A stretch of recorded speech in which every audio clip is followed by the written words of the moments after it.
Right, hi guys. So welcome back to another video. This is Unit 8, Video 2. So this is NLP architecture today. And in this unit, there's a bit of an emphasis on maths and some equations. And I just want to emphasize that it's not needed. It will not be tested.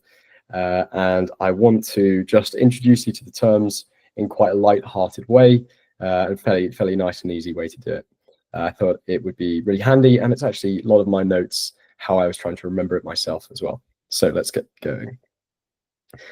So unfortunately, you're going to have some architectures pop up like this, and they're going to be a lot more ugly, not so nice as our original input, hidden, and output layers that we saw a few videos ago now. But it definitely serves a purpose, right? So there are some memory-based models that will be coming into this, and they're very important and very well, yeah, important for many different business use cases. So they're worth mentioning.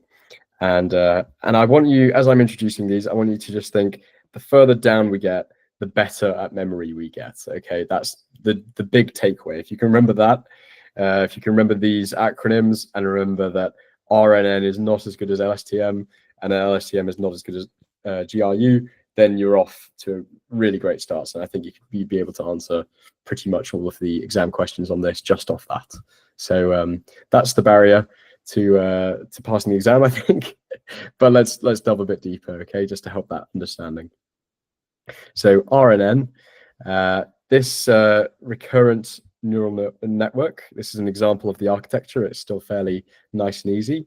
All we're looking at doing with this is we're seeing that we have some nodes that flow through the input and hidden layer, and just when they're leaving the hidden layer, they have an option to go back to an earlier part of the hidden layer. Okay, so it's giving that nice loop, that recurrent theme to it.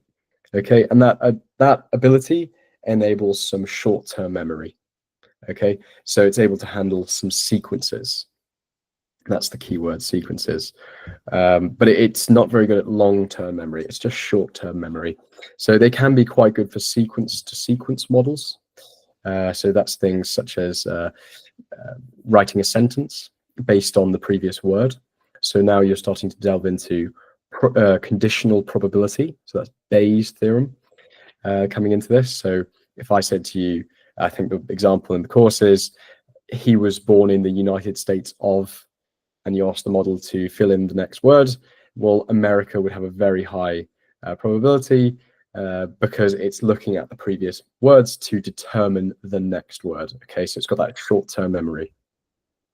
But if you gave it a book and asked it to, think about the whole book before making the answer, that's where it would fail. That's where LSTMs would be better, and GRUs. So LSTM, I like to think of these as long short-term memory, right? You don't need to remember the acronym, but essentially they're just a little bit better. They remember long-term memory or long short-term memory, right?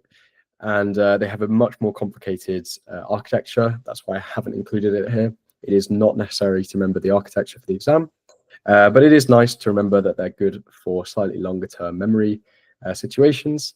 I've seen some exam questions where they ask you, oh, what would be best for a time series model prediction? So time series, generally you're thinking about ARIMA models, you're thinking about how the weather yesterday affects the weather today, that kind of thing.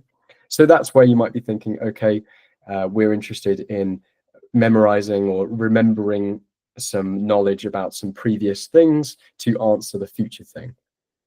Okay, so that's maybe where we need a bit of memory going on. And if we have the option between RNN and LSTM, well, maybe LSTM is a little bit better at those longer term memories. So for time series, that's where LSTM might shine. Okay, but they can also handle those sequence to sequences as well. And gated recurrent units, GRU, they are simpler and faster than LSTMs, and they still remember well. So they're just a better option with a much more complicated architecture as well, which is lovely. But like I said, we don't need to know that about the architecture. We just need to remember that they're used in these memory-based models, okay? And they're really quite good. That's what we need to know. So Moving on to more sequence-to-sequence models, there are two other things I want to introduce you to. The first being encoder-decoder models. So they're quite common. They're sometimes analogous to transformer-based models. And all that we're doing here is we're sending in some values. So I'm going to use my vector notation here because it does sometimes pop up.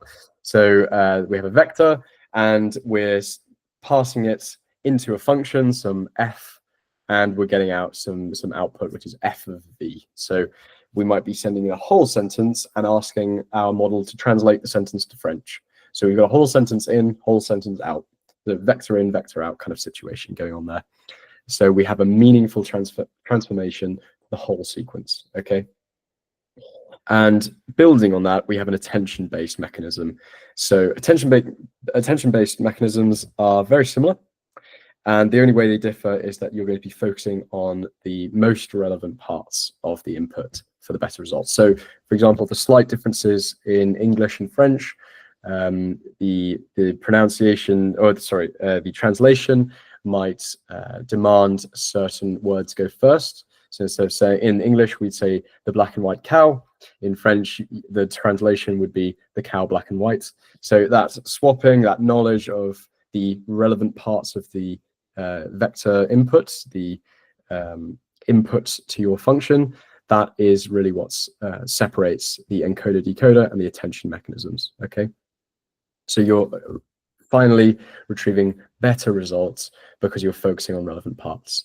And the only other thing I want to mention about attention mechanisms is that it can be easier to understand as well, because now we have we're able to understand certain parts of our model a bit more and the predictions. A bit like when you're thinking about your feature importances, attention mechanisms can help to understand how we've arrived at that conditional probability output. So if I say to you, he was born in the United States of, that classic example, then we might be able to piece together some things like he is going to be quite an important part of the question, and so is born, and United States, but not so much is going to be important as of, perhaps.